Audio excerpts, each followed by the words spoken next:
Assalamualaikum warahmatullahi wabarakatuh. Bapak, Ibu, dan saudara-saudara yang saya hormati, 7 bulan sudah kita bersama-sama menghadapi pandemi ini. Saya paham masih banyak tantangan, namun tidak sedikit yang telah kita kerjakan. Singkatnya, strategi pemerintah sejak awal adalah mencari titik keseimbangan. Sekali lagi, mencari titik keseimbangan. Saya tegaskan kembali bahwa kesehatan masyarakat, kesehatan publik tetap nomor 1. Tetap yang harus diutamakan. Inilah prioritas, tetapi memprioritaskan kesehatan bukan berarti mengorbankan ekonomi. Karena jika kita mengorbankan ekonomi, itu sama saja dengan mengorbankan kehidupan puluhan juta orang. Ini bukan opsi yang bisa kita ambil. Sekali lagi, kita harus mencari keseimbangan yang pas. Oleh sebab itu, saya dan seluruh jajaran pemerintah selalu berupaya mencari keseimbangan itu. Tidak perlu sok-sokan akan melockdown provinsi, melockdown kota, atau melockdown kabupaten. Karena akan mengorbankan kehidupan masyarakat. Tapi kita tetap serius mencegah penyebaran wabah supaya tidak meluas. Hasilnya bagaimana? Ini yang terpenting. Mari kita menilai berdasarkan fakta dan data dan bukan berdasarkan kira-kira.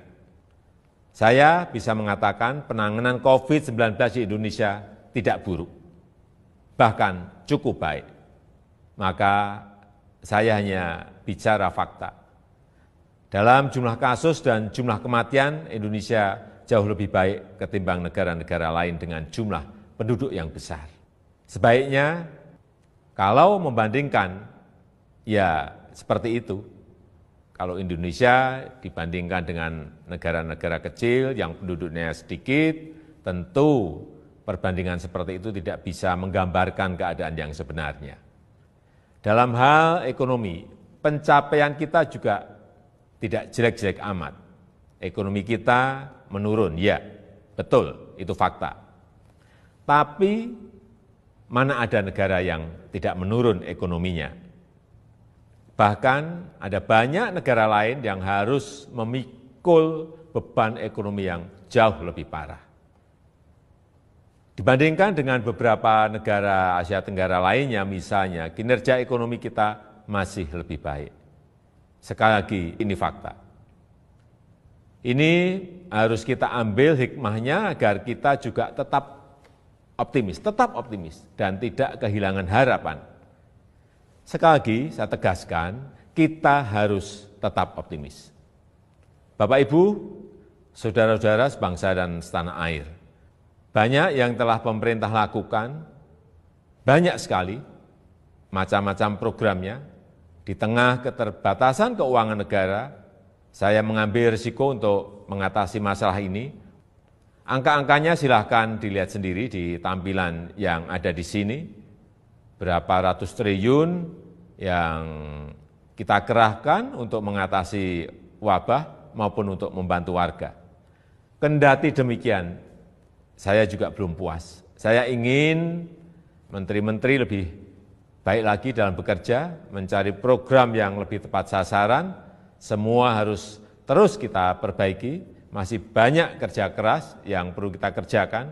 Kita harus terus melakukan penyesuaian kebijakan, mencari yang lebih baik. Masyarakat jangan ragu untuk melapor. Menteri Dalam Negeri telah saya perintahkan untuk terus mendorong pemerintah daerah membuka keran-keran aduan atau masukan untuk perbaikan kebijakan ke depan. Setelah 7 bulan, banyak yang bisa kita pelajari dari wabah ini. Misalnya, pembatasan sosial. Saya kira harus kita sesuaikan. Untuk itu saya menekankan pentingnya pembatasan sosial skala mikro atau mini lockdown. Kita buat lebih terarah, spesifik, fokus, tajam untuk mengatasi masalah COVID, tapi tidak membunuh ekonomi dan kehidupan masyarakat. Ini yang harus kita lakukan. Penyesuaian kebijakan itu jangan dianggap pemerintah mencela-mencela. COVID ini masalah baru. Seluruh dunia juga sama, belum ada negara yang berani mengklaim sudah menemukan solusi yang terbaik. Tiap negara juga berbeda-beda masalahnya, berbeda cara dalam menanganinya. Jadi kita pun harus terus menyesuaikan diri, mencari cara terbaik yang paling cocok dengan situasi kita. Sekali lagi, pencapaian kita sejauh ini tidak buruk. Angka-angkanya jelas, tapi jangan membuat kita terlena. Kita harus waspada, kita harus tetap bekerja keras. Wabah ini jangan diremehkan, ini realita. Tapi jangan membuat kita pesimistis. 7 bulan ini Indonesia membuktikan mampu mengatasi masalah. Belum sempurna, ya, tapi bisa kita perbaiki bersama-sama. Mengatasi pandemi ini memang sulit, memerlukan kerja keras bersama, dan saya yakin kita akan dapat melakukannya. Yang penting, dalam situasi seperti ini, jangan ada yang berpolemik, dan jangan ada yang membuat kegaduhan-kegaduhan. Bapak, Ibu, dan saudara-saudara sebangsa dan setanah air, tentunya apresiasi saya sampaikan kepada dokter, perawat, tenaga medis, TNI, Polri, ASN, dan juga para relawan.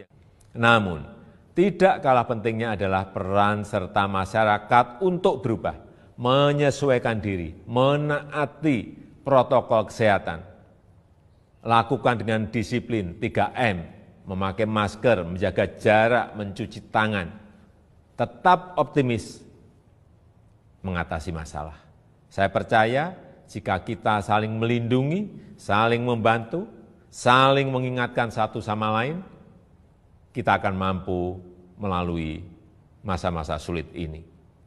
Semoga Allah SWT, Tuhan yang Maha Kuasa, meridhoi dan memberkati segala upaya yang telah dan akan kita lakukan bersama-sama sehingga dapat keluar dari krisis ini. Terima kasih. Wassalamualaikum warahmatullahi wabarakatuh.